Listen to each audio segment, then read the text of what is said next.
안녕하세요. 김성경입니다. 갑오년 새해가 밝은 지 일주일이 지났는데요. 올해부터는 달라지는 것이 참 많다고 합니다. 전입과 출생, 혼인신고를 하거나 공공기관에 서류를 제출할 때는 의무적으로 도로명 주소를 사용해야 하고요. 법정 공휴일이 일요일과 겹칠 때 평일 하루를 더 쉬는 대체휴일제도 올 추석부터 적용된다고 하네요.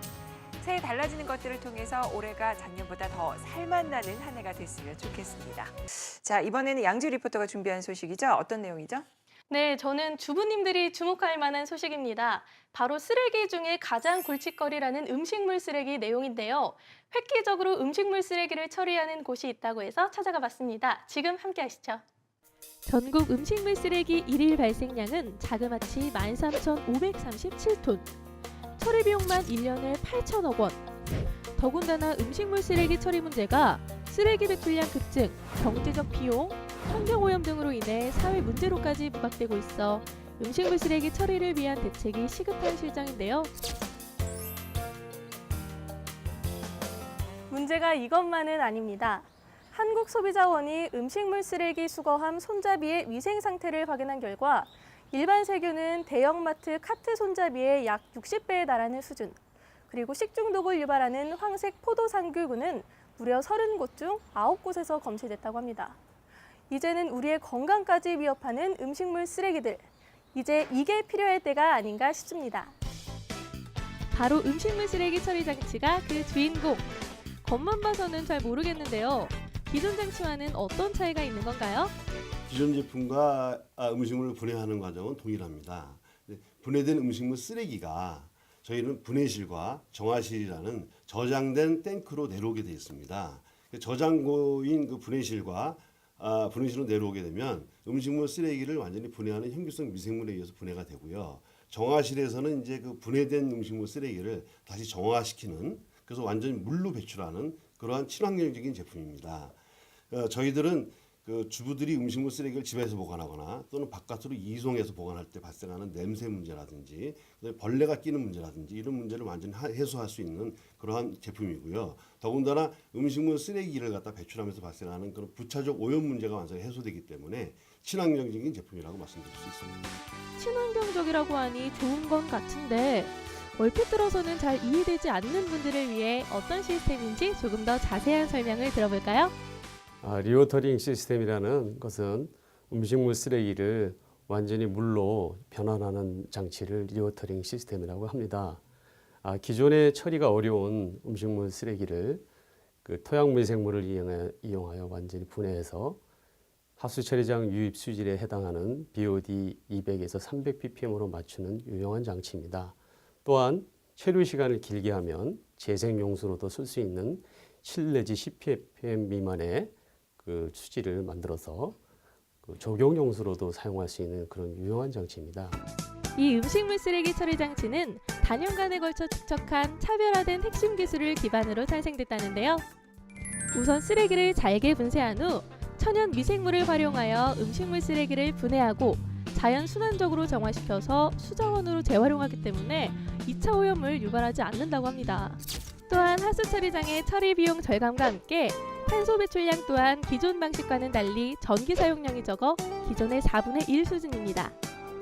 기존의 타사 제품들이 음식물 쓰레기를 처리하면서 발생하는 냄새 문제라든지 세균 발생 문제를 갖다가 완전히 해소하는 오존 시스템이라는 것을 채택을 해서 음식물 쓰레기를 처리하는 과정 중에 발생할 수 있는 냄새 문제와 그다음에 배출되는 물에서 발생할 수 있는 세균 문제를 완벽하게 해소하는 그러한 제품이 경쟁력이 있는 제품이라고 말씀드릴 수 있습니다. 매년 음식물 쓰레기 발생량이 증가하고 있기 때문에 처리 장치가 반드시 필요할 것 같은데요.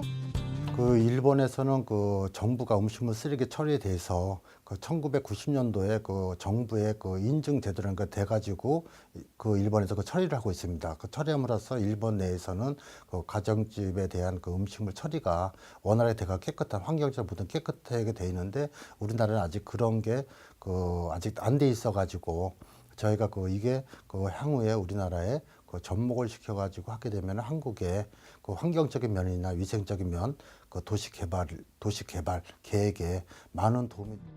게다가 음식물 쓰레기로 인한 경제적 손실 또한 무시할 수 없는데요. 이 장치를 통해 음식물 쓰레기를 처리하게 된다면 많은 부분이 개선될 것으로 기대됩니다. 그리고 단독주택에 국한되지 않고 다중 이용하는 시설로도 그 영역을 확대해 나가고 있다고 하는데요.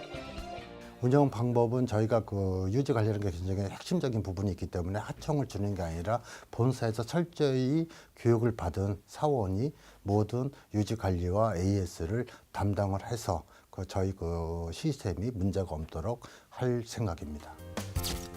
지금 음식물 쓰레기 처리 장치를 구입할까 말까 고민하시는 분들 계신가요? 그 전에 가족 수에 맞춘 식단 계획과 정기적으로 냉장고를 정리한 뒤 목록표를 작성해 붙여두는 등의 작은 실천을 먼저 해보시는 건 어떨까요? 정말 부엌에서 가장 큰 골칫거리 음식물 쓰레기입니다. 획기적으로 좀 도움이 됐으면 좋겠는데 직접 보니까 어떻든가요? 정말 당장이라도 어머니께 선물을 하고 싶은 마음이었습니다. 사실 날씨가 풀리면 우리 음식물 쓰레기 냄새가 굉장히 심해지잖아요. 집안 환경, 더불어 나아가 자연까지 생각한다면 정말 꼭 필요한 장치가 아닌가 싶습니다. 그래요. 간편하기도 간편하지만 일단 환경을 생각을 해야 된다는 점에서 좀 긍정적으로 볼 수 있지 않을까 싶은데요. 아무쪼록 많은 분들한테 호응될 수 있는 그런 음식물 쓰레기 처리가 됐으면 좋겠네요. 자, 2014년 새해입니다. 여러분께서 나라와 사회에 바라는 가장 큰 소망은 어떤 걸까요? 온라인 설문조사 업체 조사 결과 국민 복지 향상을 가장 크게 소망하는 것으로 나타났습니다. 실업률이 점점 높아지고 경기 불황이 지속되는 현실에서 사회 안전망 확충에 정부의 역할을 크게 기대하고 있는 것으로 보이는데요. 올 한 해를 마무리할 때쯤이면 국민들의 소망이 조금은 이루어져 있었으면 좋겠습니다. 자, 김성경의 비즈니스아이드 오늘 시간 여기까지입니다. 고맙습니다.